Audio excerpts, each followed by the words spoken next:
नमस्कार, मीनाताई किचनमध्ये तुमचे मनपूर्वक स्वागत. हटके किचन टिप्स ज्या तुम्हाला अत्यंत उपयुक्त ठरतील. नंबर 1. साबुदाणा भिजवताना पसरट भांड्यात भिजवावा, म्हणजे साबुदाणा एकसारखे भिजले जातात. आणि साबुदाणा खिचडी करताना अर्धा चम्मच साखर टाकावी. खिचडीची चव परफेक्ट होऊन चविष्ट होते. नंबर 2. गरम तव्यावर थालीपीठ थापता येत नाही, म्हणून एखाद्या कापडावर किंवा प्लास्टिकवर थापून मग थालीपीठ तव्यावर टाकावे. नंबर 3. एखादी भाजी किंवा उसळ करताना मसाले डायरेक्ट फोडणीत टाकल्याने चविष्ट होते, चांगला स्वाद येतो, पण पुष्कळदा मसाले करपतात.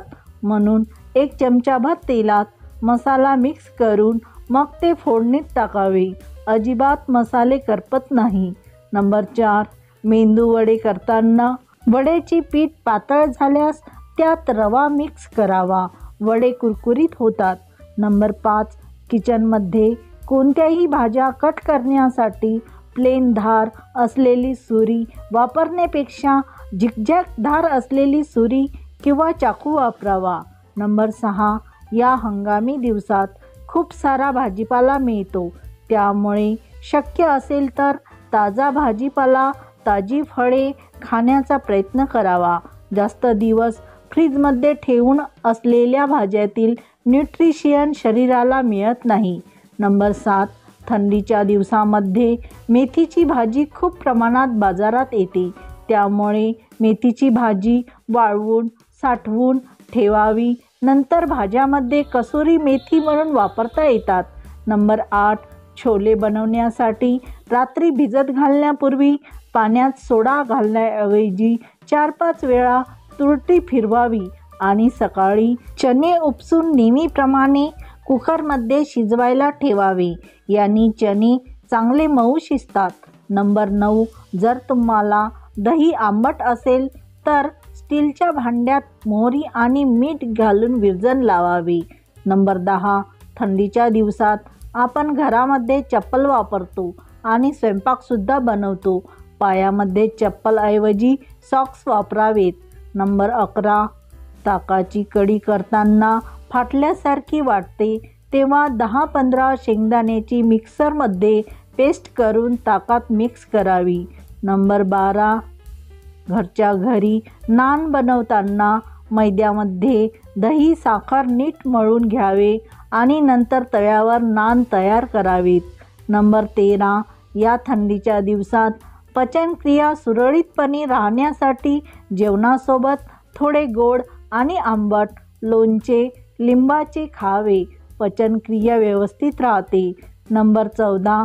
पिझ्झा म्हणून लहान मुलांना इन्स्टंट घरीच बनवलेली चपाती तव्यावर ठेवून त्यावर अंड फोडून आवडीनुसार मसाले टाकावे आणि ते अंड पसरवून घ्या आणि छान बाजूने बटर टाकून आलटून पलटून परतून घ्या आणि मस्त पिझ्झासारखे कट करून दिले की मुले आवडीने खातात. नंबर 15. भाज्या काही चिरल्यानंतर हाताला काळे डाग पडतात, ते लवकर जात नाही, त्यामुळे भाजी चिरण्यापूर्वी हाताला व्हिनेगर चोळावे. काम झाल्यावर कोमट पाण्याने हात धुवून टाकावे. नंबर 16. जर तुमच्याकडे इडल्या उरल्या असेल तर इडल्या कुस्करून आपण नेहमी रव्याचा उपमा बनवतो त्याप्रमाणे उपमा बनवावा, चविष्ट होतो. नंबर 17. उरलेला ब्रेड उन्हात वाळवून चुरा करून उपमा छान होतो. नंबर 18. शहाळेमधील खोबरा मलाई काढायची असेल तर सर्वात पहिल्यांदा वरून छिद्र पाडून त्यामधील पाणी काढून घ्यावे. नंतर शहाळे विस्तवावर गरम करायला ठेवा, वरचा कडक भाग लगेच सुटू लागेल. नंबर 19. अंडी पूर्णपणे नीट उकडण्यासाठी पाण्यात 2 चमचे मीठ टाकून उकळावे. अंड्याचे वरचे आवरण काढण्यासाठी थंड पाणी अंड्यामध्ये घालावे. अंड्याची टरफले सहज निघतात. नंबर 20. मोकळा भात किंवा जिरा राईस किंवा पुलाव करायचा असल्यास कुकरमध्ये 1.5 पट पाणी घालून फक्त 2 शिट्ट्या कराव्यात. भात फडफडीत होऊन मोकळा होतो. नंबर 21. तिळगुळाच्या पोळ्या करताना गुळात थोडासा चुना मिक्स करावा, म्हणजे गुळ पांगळून पोळीच्या बाहेर येणार नाही. अर्धा किलो गुळाला हरभऱ्याच्या डाळी एवढा चुना घालावा. नंबर 22. आपण जवळपास रोजच तुरीच्या डाळीचे वरण खातो. शिजल्यानंतर फोडणी देतो. तुमच्या डाळीला चव आणखीनच येण्यासाठी डाळीला मंद गॅसवर भाजावी. याने डाळीला स्मोकी फ्लेवरची चव येईल. नंबर 23. ब्रेडचे स्लाईस फ्रीजमध्ये असल्यास कडक होतात. कुकरमध्ये वाफवावेत, ते पुन्हा मऊ व ताजे होतात. नंबर 24. कांदे फ्रीजमध्ये ठेवण्याऐवजी अंधाऱ्या जागेमध्ये साठवावे. ही जागा सर्वात उत्तम आहे. नंबर 25. लोण्याला वास येत असेल तर खाण्याच्या सोड्याचा पाण्यात धुवून घ्यावे, नंतर स्वच्छ पाण्यात धुवावे. खवट वास निघून जातो. नंबर 26. वाटलेल्या मिरच्याचा ठेचा, खरडा वर लिंबाचा रस टाकल्यास रंग हिरवाच राहतो. नंबर 27. उपवासाच्या वेळी शिजवलेली रताळी दूध साखरेसोबत आपण खातो. वेळ वाचवण्यासाठी रताळी दुधातच शिजवावी. याने वेळ वाचेल आणि रताळी चवीलाही चविष्ट लागतात. नंबर 28.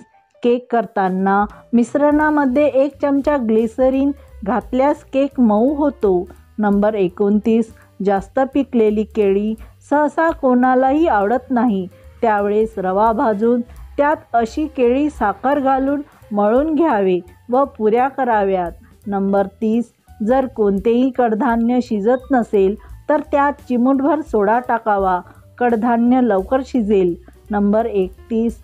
पाक बनवल्यानंतर पुन्हा साखर न होण्यासाठी पाकात लिंबू पिळावा.